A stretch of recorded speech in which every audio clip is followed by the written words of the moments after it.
might the 2024 elections affect the real estate market? That's a great question, and there are a few different lenses we can look at this from. The first big thing is that elections in general tend to create a lot of uncertainty because we don't know who's going to get elected. And as a result, you tend to see a little bit more volatility in the market, and you tend to see investors and developers be a little bit more cautious with doing deals and developing land and that kind of stuff. But really, the bulk of this is entirely dependent on who gets elected.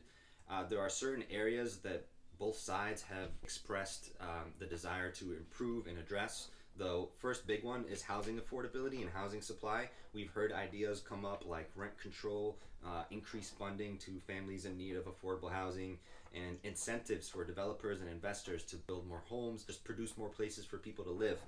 And all of that stuff, for the most part, is great regardless of who pushes that out. And some other things we could expect to see is some changes to regulations on construction, environmental laws, zoning, all of that type of stuff that is very pertinent to the people that are actually building homes and putting properties up.